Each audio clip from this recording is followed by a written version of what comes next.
أعوذ بالله من الشيطان الرجيم. بسم الله الرحمن الرحيم.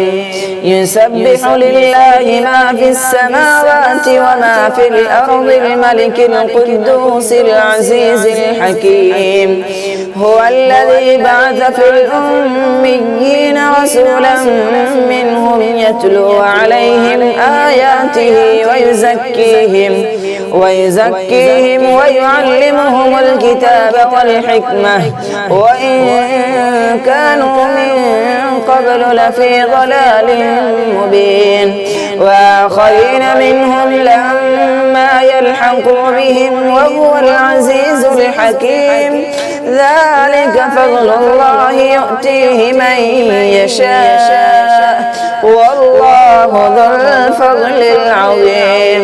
مثل الذين حملوا التوراة ثم لم يحملوها كمثل الحمار يحمل أسفارا. بئس مثل القوم الذين كذبوا بآيات الله والله لا يهدي القوم الظالمين.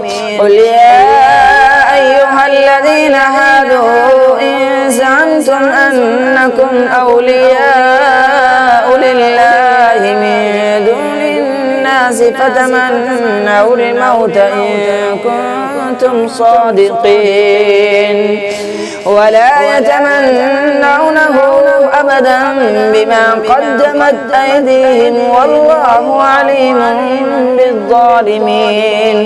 قل إن الموت الذي تفرون منه فإنه ملاقيكم ثم تردون إلى عالم الغيب والشهادة فينبئكم بما كنتم تعملون. يا أيها الذين آمنوا إذا نودي للصلاة من يوم الجمعة فاسعوا إلى ذكر الله وذروا البيع ذلكم خير لكم إن كنتم تعلمون. فإذا قضيت الصلاة فانتشروا في الأرض وابتغوا من فضل الله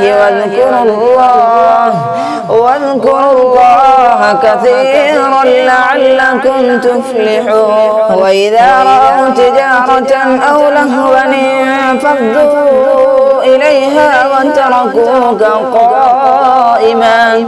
قل ما عند الله خير من اللهو ومن التجارة والله خير